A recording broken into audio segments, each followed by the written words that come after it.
para completar. Preço definido no Palmeiras em relação a Flaco Lopes. Defesa na última bola, 2 vitórias fora de casa grandonas. Gigantes. E o Palmeiras vai aí liderando agora o campeonato de maneira isolada, enquanto o Lavieri está lá de férias. Tem isso, né? Nossa Senhora, nós vamos contrastar aqui o Papa pé quente com o Lavieri pé frio.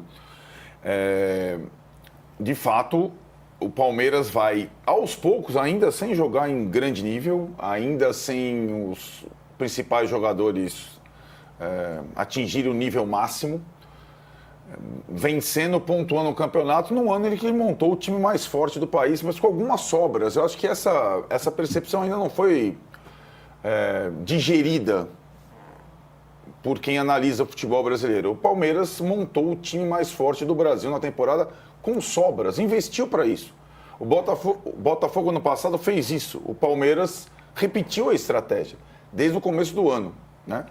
Ele montou um elenco e um time para fazer o que o Botafogo fez no ano passado, ganhar a Libertadores e o Brasileiro. E ele está 100% no início da Libertadores, 2 vitórias, e lidera o Brasileiro com essa... Ele tinha uma sequência muito complicada nesses últimos dias, inclusive logística, né, Tironi? Jogava em Porto Alegre contra o Inter, Fortaleza, e agora vai a La Paz enfrentar o Bolívar, e conseguiu no Brasileirão 2 vitórias fora de casa. Acho que o palmeirense, ele teme um pouco essa análise, porque tem aí o Super Mundial e, na verdade, o Palmeiras investiu para fazer bonito no Super Mundial.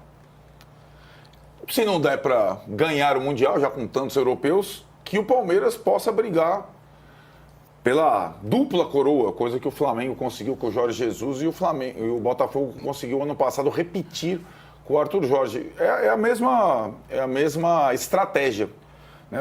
O Palmeiras fez investimentos de clubes europeus para uma temporada de futebol brasileiro, contratou o jogador mais caro da história do futebol nacional, o Vitor Roque, o terceiro, o Paulinho, fez outros grandes investimentos, tem muito jogador novo já jogando, e algumas antigas figuras brilham também, agora estão jogando um nível melhor do que no início da temporada, caso do Gustavo Gomes e o Everton, goleiro, que defendeu um pênalti no finalzinho, quando o Fortaleza foi pro abafa, né? É interessante também as análises dos jogos do Palmeiras, porque o resultado muitas vezes se impõe, diferentemente de análise de outros clubes, inclusive por especialistas. O Palmeiras também caiu no segundo tempo depois de abrir 2-0. O jogo também estava na mão e de repente não esteve mais. E o Fortaleza teve a chance de empatar, né? Mas a análise do Palmeiras do Abel além do desempenho e tal, é muito em cima do resultado. Ele que vai indo para sua 6ª temporada, fizeram ali, ele e Vojvoda, o duelo dos técnicos mais longevos do futebol brasileiro. E o Palmeiras, que raramente vence em Fortaleza, quebrou uma série do time local como mandante que era muito longa. Então foi um resultado gigante. Quebrou, na verdade, 2 espécies de tabus nessa semana. Ele sempre tem dificuldade em Porto Alegre, no Beira-Rio, o Palmeiras, e também em Fortaleza, e ganhou essas 2 partidas como visitante. Ô, Juca, pensar que há um tempinho, há 3 semanas atrás, era fim de ciclo, o Abel já deu, não serve mais, o Everton não pega mais nada. Você vê como as coisas mudam, né? Pois é, né, Âncora? Mas aí a pressa, a ansiedade, né? O mau humor desse novo tipo de torcedor que não dá crédito nenhum para o que já acaba de ser conquistado, já passa a cobrar que se não ganhar não vale nada. Estava na cara que o Palmeiras estava se reajustando, se reformulando, e está aí, né, de novo, candidatíssimo ao título, mas para mim já era. Em meio à reforma. Não me surpreende nem um pouco. E lembre-se, Paulinho ainda não está jogando neste time. Imagine quando estiver. E o Palmeiras, que andou dependendo tanto do Estevão, já não está dependendo tanto do Estevão. Palmeiras e Flamengo são favoritos em tudo que disputarem nesse continente. Pois é, Mauro. Lembrando, né, Tironi, que além da vitória em Fortaleza, da vitória em Porto Alegre, o jogo anterior tenha sido o derby. As 3 últimas vitórias do Palmeiras no Brasileiro são pesadas, são 9 pontos pesados, né?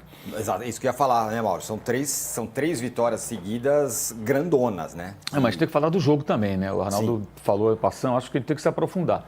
O segundo tempo, o Palmeiras tem coisas boas e ruins para tirar desse jogo. As boas são óbvias, já foram faladas aqui. O time venceu jogos seguidos, lidera o campeonato, mas hoje o Fortaleza é um time em crise.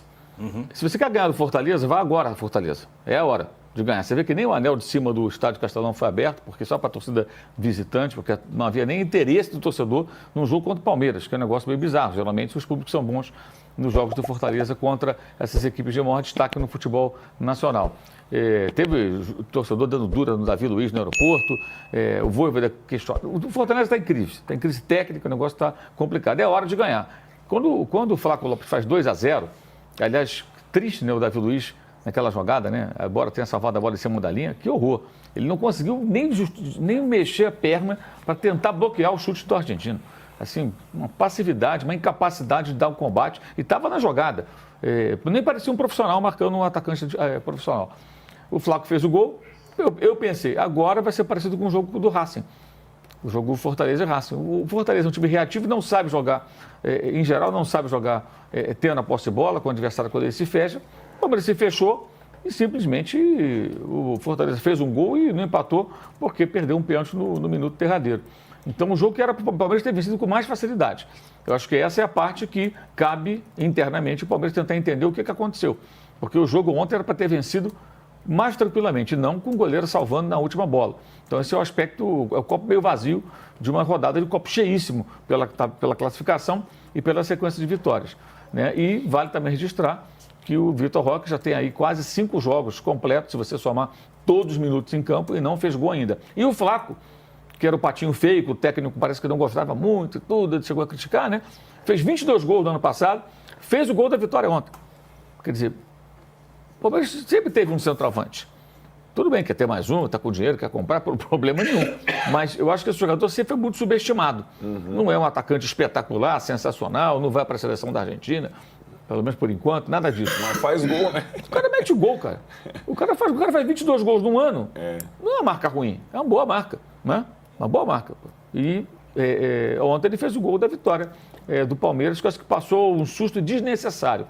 Acho que esse é o ponto do copo meio vazio de uma rodada muito favorável e uma vitória que coloca o time na liderança, mas evidentemente é só quinta rodada, né? Muito pouco, né? Hora de falar sobre o Palmeiras, que definiu o preço para fazer negócio com o Flaco Lopes. Atacante que tem perdido espaço, especialmente depois da chegada do Vitor Roque. Nas últimas 3 partidas do Palmeiras, ele só esteve em campo em 20 minutos. Nem sequer foi utilizado contra o Internacional, havia jogado 14 minutos contra o Corinthians e mais 6 minutos diante do Cerro Porteño. Apesar desse contexto, ele tem sido especulado e procurado por clubes argentinos, em especial pelo River Plate. Marcelo Gallardo gostaria de contar com o Flaco Lopes para a disputa do Super Mundial de Clubes. No projeto dos sonhos do River Plate, o negócio aconteceria por empréstimo. E o Palmeiras já disse que não há nenhuma chance de negociar o Flaco por empréstimo. Ou o clube paga 15 milhões de euros, ou mais ou menos 99 milhões de reais, ou não haverá acordo. Confesso que me assustei com os números. Mas é importante lembrar que o Palmeiras compra o Flaco Lopes, também no futebol argentino, por quase 70 milhões de reais, valor que inclui também todos os impostos pagos na transferência. Então a ideia do Palmeiras é faturar pelo menos 30 milhões de reais. Não acredito que um negócio com essas condições saia.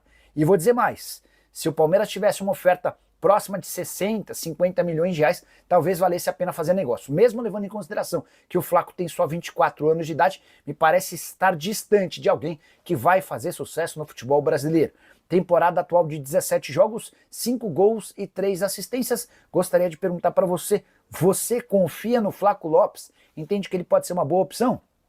Só para completar, importante lembrar que o Palmeiras enfrenta o Fortaleza nesse domingo no Castelão com muita pressão em cima do técnico Juan Pablo Vojvoda. O técnico argentino pode até ser demitido em caso de tropeço.